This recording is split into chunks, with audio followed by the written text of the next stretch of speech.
Oui, tu as reçu? Bien sûr, tu as reçu.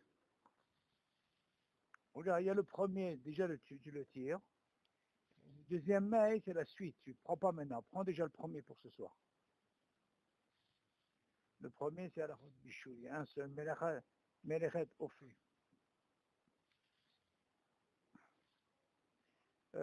David, ce premier-là, je t'ai fait exprès l'espace pour que tu puisses écrire. Ok. Donc maintenant, tout le reste, la suite, tu m'entends? Le premier mail, Melechet Ofi. C'est marqué, mais il y a marqué Melechet Ofi. À la route Bichou Shabbat.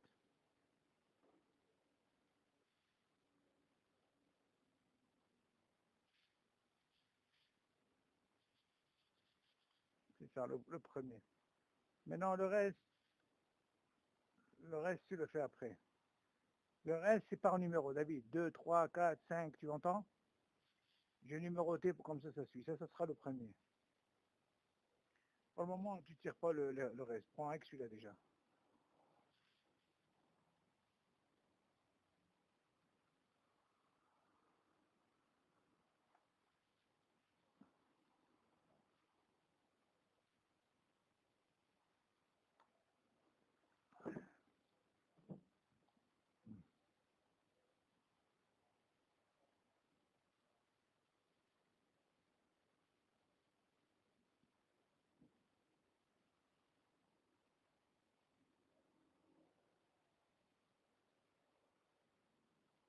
Donc, chez moi aujourd'hui, on a tout ce qu'il faut aujourd'hui.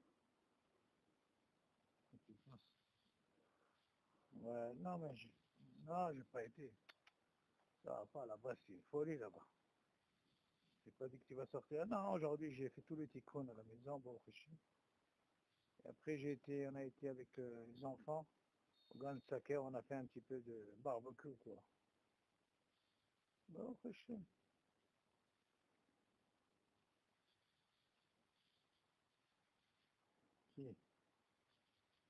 Oui,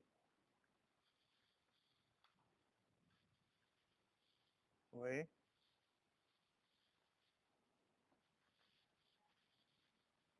non.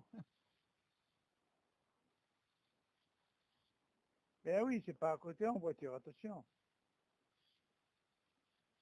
Mais bien sûr. Et c'est normal, c'est connu ça, ils savaient pas ou quoi.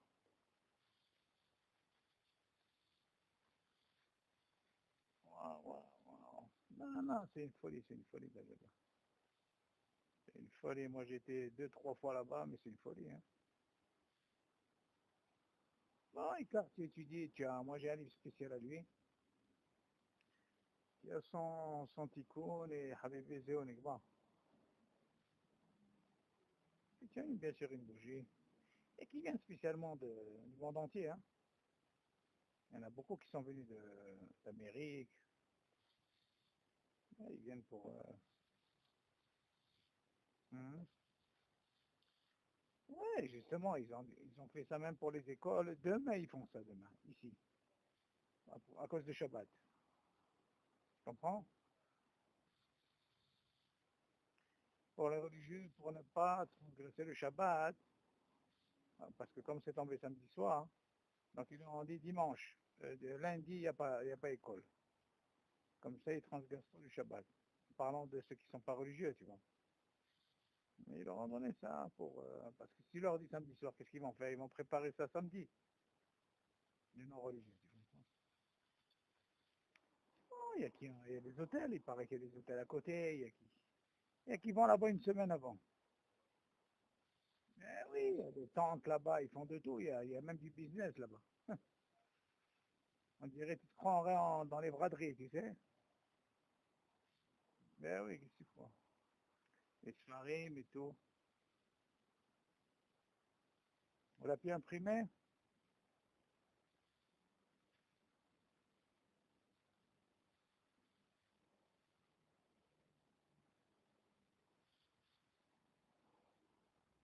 Qu'est-ce qu'elle dit?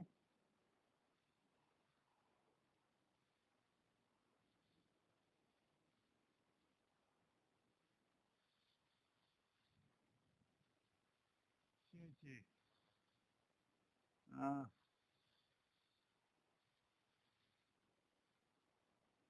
eh ben, dis donc, c'est original ça.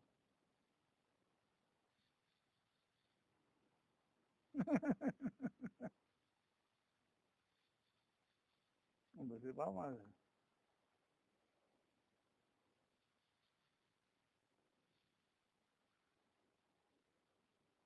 En parlant de ah, tu m'entends en parlant. Elle a sorti? Qu'est-ce qu'elle a sorti? Des millefeuilles?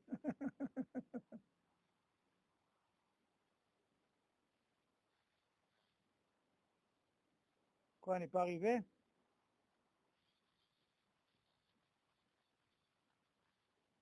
Pourquoi transférer je comprends rien du tout. Mais non, elle fait pas comme ça. Du mail directement. Et pourquoi elle transfère? J'ai rien compris. En plus, c'est en Word, c'est plus facile.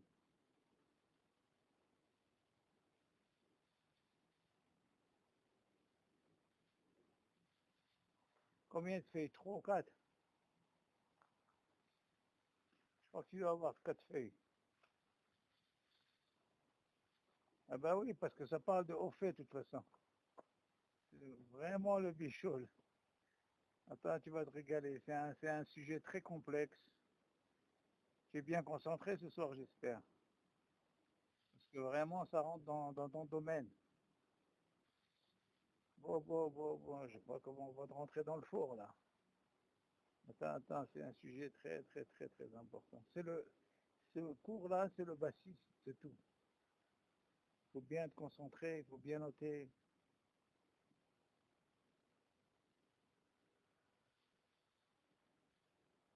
Ça y est, ils sont sortis les millefeuilles? Eh ben, dis donc, drôle de boulangerie, ça. C'est quoi, c'est un millefeuille, ça? Dis-moi, ils sont pas encore sortis, ces croissants, Déborah?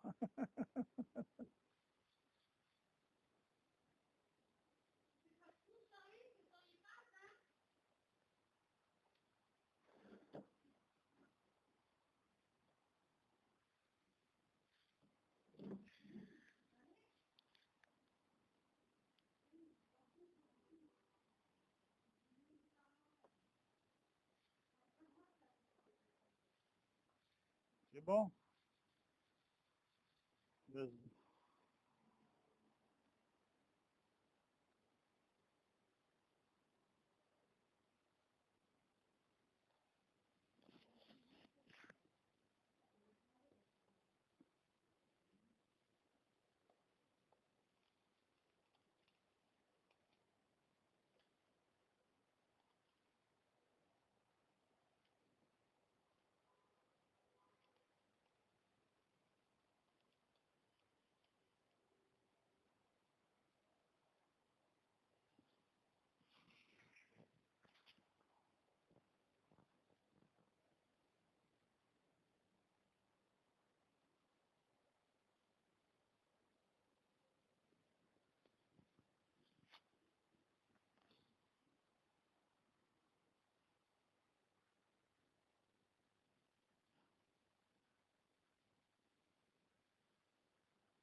Et là, on commence. Nishmat Yehuda ben Zohran, ici Ben Inès, Yitzhak ben Ija, Rabbi Yosef ben Bourgian, Rabbi Rama Vergel, Rachel bat Sarah, et le fois chez Malakot bat Ija, Yosef ben Marie. Ok, alors écoute, ça c'est ce cours-là, il est important pour la suite. Ça c'est le plus important, c'est ce premier cours-là qu'on fait maintenant. Alors, il est marqué à la fois Bishul et Shabbat. En réalité, dans la Torah, il n'y a pas marqué le mot Bishul. Il y a ce qu'on appelle Ophé. Ophé, Ophé, ça veut dire tout ce qui est afia, four et tout. Alors, on commence comme ça. Melechet Ophé. Melechet Ophé, ou Melechet Mevashel Hen Achat, mais la metet melachot, שהיו בבניית המשכן, כאשר הוצטרכו לבשל מיני צמחים, כדי לקבל מהם צבע אדום, על מנת לצבוע את אורות איילים מכיסוי על המשכן. Ok. Cette mélacha-là, David, on va parler un petit peu de ces 39 mélachot. Il faut savoir que dans le Beth Amikdash, il y a ce qu'on appelle ces 39 mélachot. Maintenant, les 39 mélachot, ok, d'ailleurs ça, on arrivera à Bezat Hashem après, on finira Bishul, on fera Bezat Hashem aussi les 39 mélachot. Mais là, il nous ramène une des mélachas qui faisait dans le Mishkan, qui était Zoréa. Mazéa Zoréa, c'est semé. Ok. Maintenant, il nous dit, qu'est-ce qu'il faisait justement? Il disait que parmi les 39 mélachot, dans le Beta Mishkan Kayam, il fallait faire ce qu'on appelle une espèce de bichoul. Le bichoul, c'est afia. Donc, qu'est-ce qu'il faisait? Il prenait des plantes, ce qu'on appelle tzmahim. Minet tzmahim, quand tu dis minet tzmahim, c'est des sortes de plantes. Et qu'est-ce qu'il faisait? Il les prenait, il les mettait à cuire. C'est ça le bichoul. Donc, pourquoi il mettait ça? C'était pour obtenir ces vins adom, pour obtenir une couleur qui était rouge. Almenat itzvoa et orot ayalim. Alors maintenant, il ne faut pas oublier que dans le Mishkan, ils avaient ce qu'on appelle des peaux de bélier. Ils prenaient le bélier, après la shrita et tout, ils prenaient sa peau, c'est ce qu'on appelle ayalim, et sa peau là, justement, il fallait la repeindre. Comment il faisait? Il peignait ça. Il prenait justement cette mahim, ces plantes, et qui mettait ça à cuire, c'est ce qu'on appelle le bichoul, c'est notre lancé. Et après, ils obtenaient cette couleur. Et une fois qu'ils obtenaient cette couleur qui était rouge, ils peignaient les peaux. Voilà, c'est ce qu'il dit ici. Alors, tu peux donner un résumé, tu peux écrire à côté. Ok? Donc, comme ça, ils faisaient ce qu'on appelle ce kissouille parce que le Mishkan, comme il le recouvrait justement par des peaux, et ces peaux-là, elles étaient peignées comme je dis, on prenait ces plantes, on faisait un bichou, exactement, c'est par rapport, oui, alors le mot bichou, justement, comme je t'ai dit, il n'est pas marqué, mais c'est au fait. Ok? Si tu vois que dans la Torah, c'est pas marqué bichou, c'est la chante au fait. Ok, ça c'est compris, ça c'est normal. Les vachelles, justement, les vachelles, ça veut dire, c'est bichoul. Quand tu dis les vachelles, ça veut dire bichoul. Ok? Le mot bichoul, ça veut dire les vachelles. Ok? On verra ce mot qui va revenir souvent. Le mot les vachelles, c'est concernant bichoul. Moi, ce que je dis dans la Torah, comme il n'est pas marqué bichoul, c'est par rapport à Ophé. Moi, c'est Ophé. Tout ce qu'ils mettaient dans des fours, ou alors dans les braises, tu vois, c'est ça ce qu'on appelle bichoul. Bon, ça c'est le premier. Maintenant, et on va essayer un peu de déterminer qu'est-ce que c'est souk et bichoul. Il y a plusieurs sortes de bichoul. Ok? Alors il dit comme ça.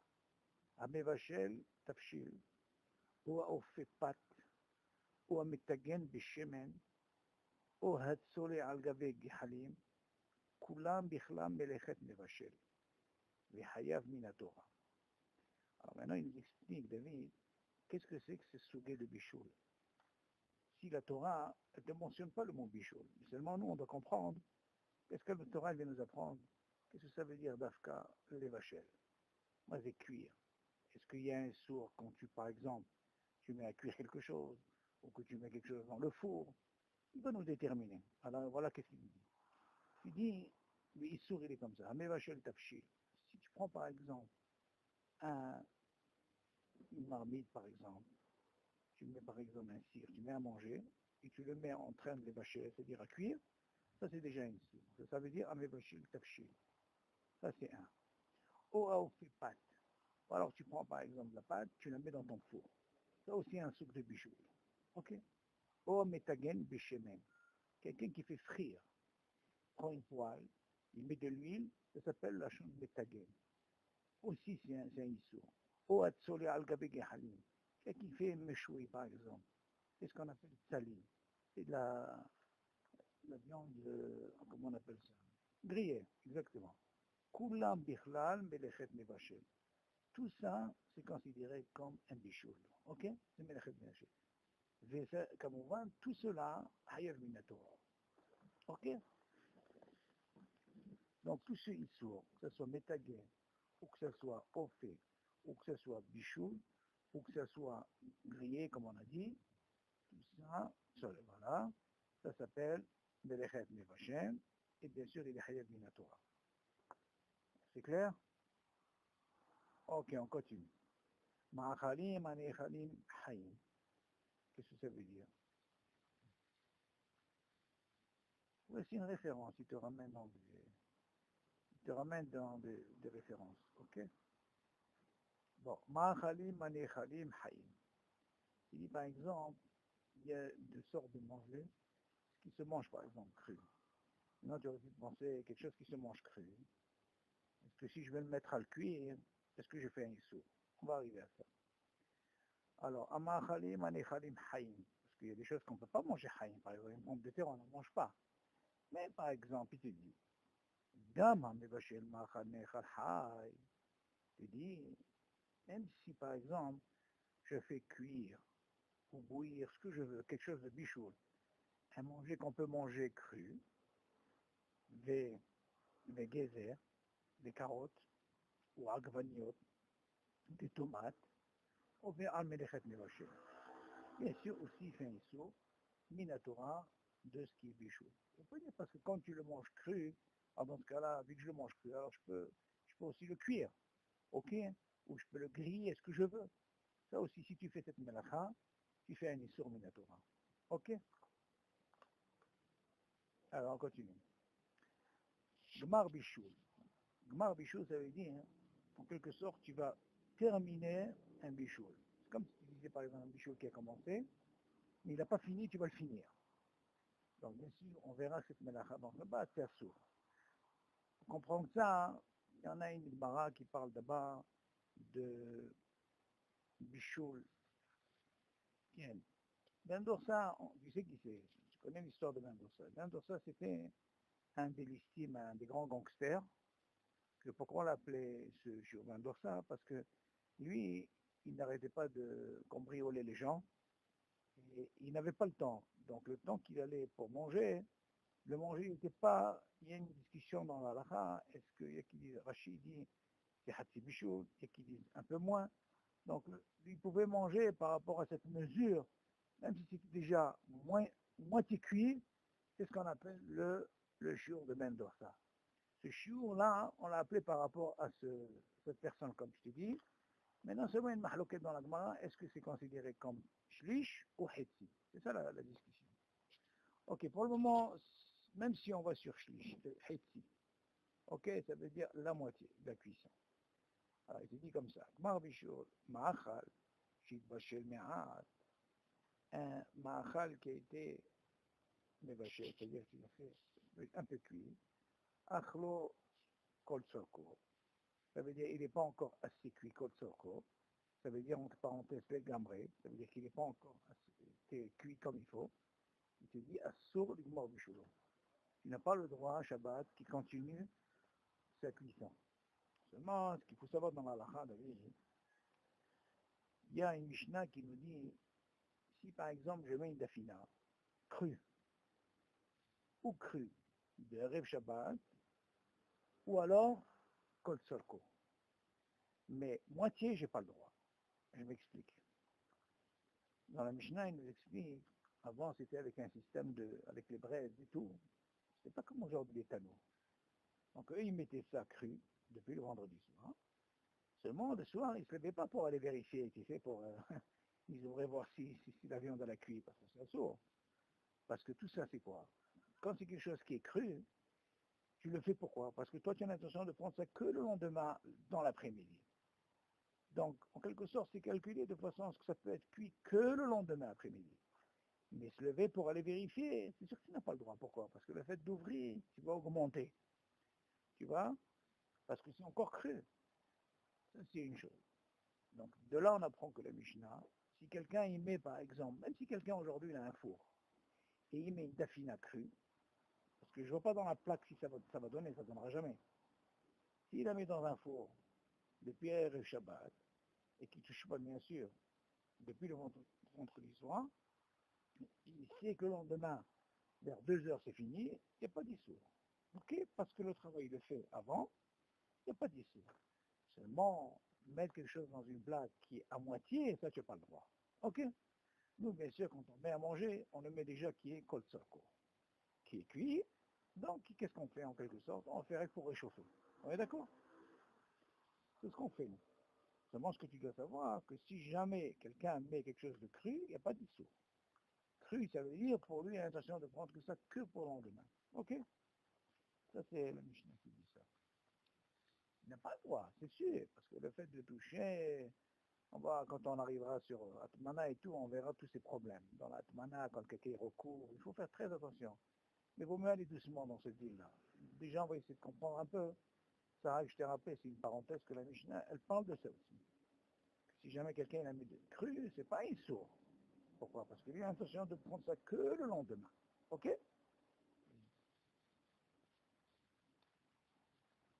Oui, nous on ne met pas de trucs crus, nous on met déjà quelque chose qui est bouchage. Voilà, mais si jamais tu vois quelqu'un qui a mis une dafina crue depuis le vendredi soir dans un tanneau, pas dans une plaque, ok, et qu'il sait que ça chauffe et tout, sans toucher, il n'y a pas de problème, il n'y a pas d'issue. On apprend ça d'une Mishnah, ok? Seulement nous on a l'habitude quoi? On a l'habitude de mettre bien sûr quelque chose qui est déjà cuit comme ça, quoi, et c'est pour réchauffer, c'est tout. N'importe comment, la plaque, elle ne va pas faire cuire les choses, tu vois, elle ne fait que réchauffer, c'est tout. Ok, allez, on passe à l'autre. Est-ce que là, jusque-là, il y a des questions?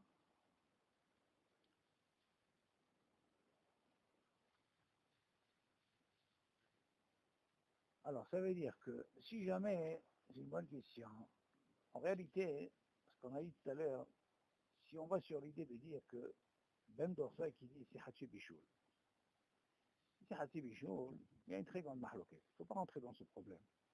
Ben Dorsa, c'est un cas exceptionnel, parce que là-bas, on dit que comme c'était quelqu'un qui était, comme on a dit, il n'avait pas le temps, donc ils ont donné ce chiot que lui, il pouvait se permettre de mourir. Ça veut dire que c'était mangeable pour lui. Alors la question, elle est, est-ce que c'est mangeable pour tout le monde? La question, est-ce que c'est mangeable pour tout le monde? Non, tu sais, aujourd'hui, tu vas me dire, aujourd'hui, les beefsteaks et les steaks, quand tu vois, par exemple, comme ils mangent ça, les goyim, plein de sang, tu te dis, attends, je sais même pas si c'est Haïti ou pas, ou Reva. Tu connais du tout. Tu te dis, je crois qu'ils mangent ça cru. Oh, non, on ne va pas rentrer dans ce truc. Seulement, nous, pour Shabbat, notre problème, c'est Shabbat. Le problème, même ça fait en semaine, mais Shabbat. Le fait que ça va faire, ça va continuer la cuisson. La question, elle est-ce que, au départ, ce que tu as, est-ce que c'est mangeable? Si tu vas sur les domaines d'Orsa qui est Hatsi Bichoul, il y a une mahloukette qui dit même Hatsi Bichoul. Il y a une discussion. Parce que qu'est-ce qui se passe en réalité? Tu vas le rendre plus méchabéa, ça veut dire que tu vas le rendre meilleur. Donc on peut dire, le fait de dire rendre meilleur, ça veut dire que tu vas le rendre, tu vas l'évacher l'auto. Et qui disent, il y a une sourde dans ça. Donc il faut, bien sûr, il faut que ça dépasse. Tout ce qu'on parle là, on parle d'un cas où, par rapport au rove, qui soit mangeable. Tu vois ce que je veux dire? Le fait qu'il soit par rapport au rove qui est mangeable, ça veut dire que c'est sûr que c'est le shlish. C'est pas la moitié, c'est plus. Donc si c'est déjà mangeable, Non, il est meilleur, parce qu'il y a une discussion dans la halakha. Alors par rapport à la, est-ce que c'est Hatsi Bishoul ou c'est Shlish? C'est la là. Le Shabbat, ça veut dire que c'est par rapport à la moitié, parce que le Shlish, c'est encore plus. Donc il y a une discussion. On verra par exemple, on arrivera quand on va arriver dans le lah. Je n'ai pas envie d'aller trop vite, mais rappelle-toi de ça, on arrivera que ça veut dire le mot Mashabéah quand on arrivera à se nocer. Le fait de donner meilleur à la viande, il y a une question de bichot aussi qui se fait. Seulement nous, bien sûr, nous, on ne va pas rentrer dans ce détail. Nous, ce qui nous intéresse, c'est que le manger il soit mangeable. Non, par rapport au rov. Maintenant, si ce rov, le manger n'est pas mangeable, ok, le fait de le mettre à la plaque pendant Shabbat, il y a un issou, ok. Donc, si tu arrives au rov, maintenant, si tu arrives au rov, voilà, nous, on fait pas, nous on arrive en quelque sorte à ce qu'il soit déjà